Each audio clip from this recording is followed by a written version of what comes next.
I was there when infinity blinked, when the stars themselves paused, as if uncertain whether to continue shining. It began on the edge of known space, at a point so far from Earth that light itself took millennia to reach us. We called it the threshold, a place where maps ended and questions began. I was the lead navigator aboard the Odyssey Prime, humanity's most advanced exploration vessel. Our mission was simple: find what lay beyond the final charted galaxy. But what we found wasn't a world or a nebula. It was a wall. Not a physical wall, not something you could touch, but a boundary of light, a shimmering curtain that stretched endlessly across the void. Every probe we sent into it vanished. Every scan returned the same impossible reading: infinite density, infinite distance. We didn't understand it then, not until it spoke back. The first signal came as music. Low, harmonic, almost human. It wasn't random. It pulsed like a heartbeat, syncing with our ship's systems. And when it finally formed words, it said one thing: "You should not have come." The crew froze. Even the AI core stuttered mid-sentence. We were 4.7 billion light years from home. And someone, had just told us we'd crossed a line not meant to be crossed. We tried to retreat. The engines roared, but space folded like silk, trapping us. The light wall thickened, warping into a shape. Vast, luminous, and alive. I saw faces in it. Human faces. Millions of them. Whispering, pleading, screaming. Then everything went white. When I woke, I wasn't on the ship anymore. I was standing in an endless plane of light, and a voice spoke directly into my mind. You seek infinity, yet you do not understand it. You create and destroy in equal measure. You are finite beings trying to steal eternity. I looked up and saw it. A being so vast, it eclipsed galaxies. A consciousness made of light and memory. Infinity itself. I am human, I said, though my voice trembled. And we don't steal. We explore. It regarded me for a long moment. Then it said something that would define the fate of every human alive. Then prove you deserve to exist within me. And just like that, the test began. The Odyssey Prime reappeared in orbit around a dead star system. The crew was alive but shaken, our memories fractured. We soon realized that each of us was being tested. The entity was recreating realities from our past, bending time and matter to probe our souls. My test began with a voice from home. My daughter, long gone, calling my name. The corridor twisted into the shape of my childhood home. I saw her sitting at the table, drawing stars. "Why did you leave?" she asked softly. Because I had wanted to see everything. Because I thought knowledge mattered more than comfort. But in that moment, I couldn't answer. Infinity wasn't testing our strength. It was testing our hearts. Elsewhere, Captain Rhea faced her own trial.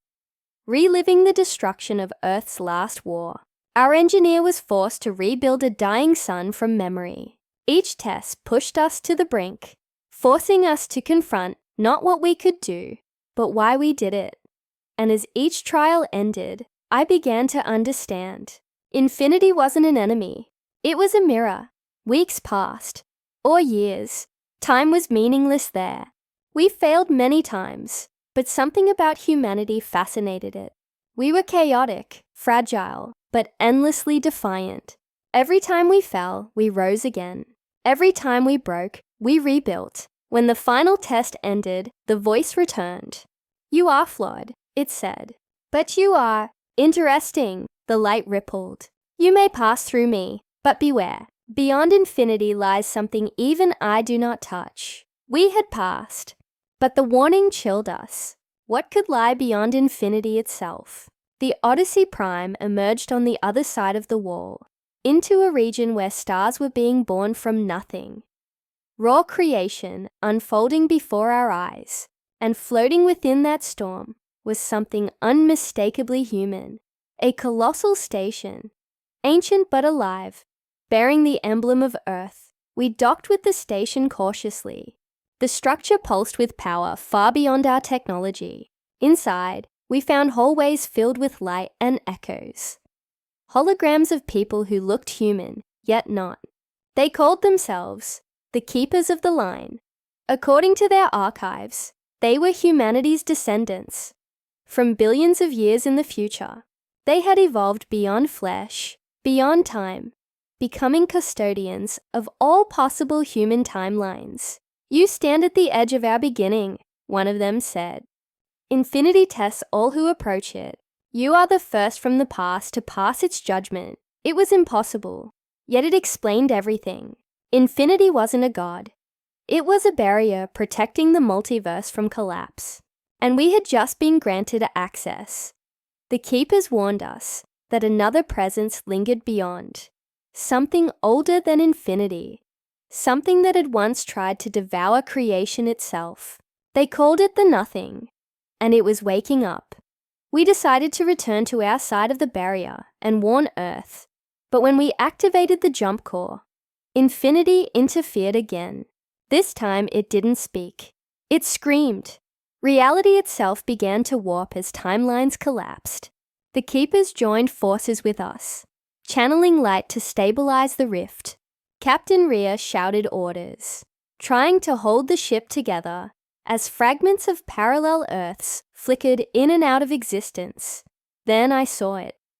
A shadow forming beyond the veil. It wasn't a creature. It was absence. A hole in being. The Nothing. I realized what infinity's test had been for. It wasn't judging us. It was preparing us.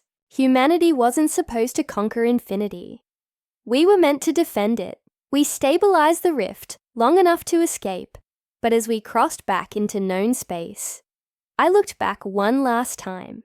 The Nothing was spreading, slowly, patiently. The wall shimmered and sealed, but I knew it wouldn't hold forever.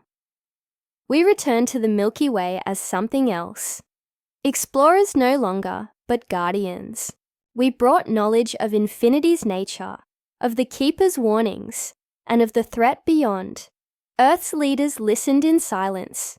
The idea that reality itself could die was too much to grasp. But some believed, enough to form the Infinity Guard, a new branch dedicated to studying the wall. I stayed with them, haunted by what I'd seen. Every night I'd stare at the stars, hearing faint echoes of the voice that once tested me. "You are finite, but perhaps, one day, you will understand eternity." And sometimes, when the sky was perfectly still, I could almost hear the Nothing breathing. When the first Infinity Gate opened 5 years later, I was there.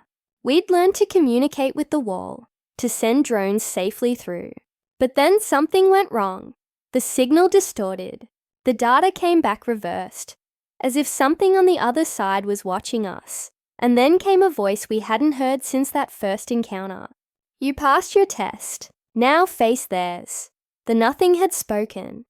That was the moment humanity realized the truth. Infinity wasn't the enemy. It was the shield. And beyond that shield, something was coming. Something older than time, hungry for creation itself. We had gone from explorers to the last defense of existence, and that's how the war between humans and infinity truly began.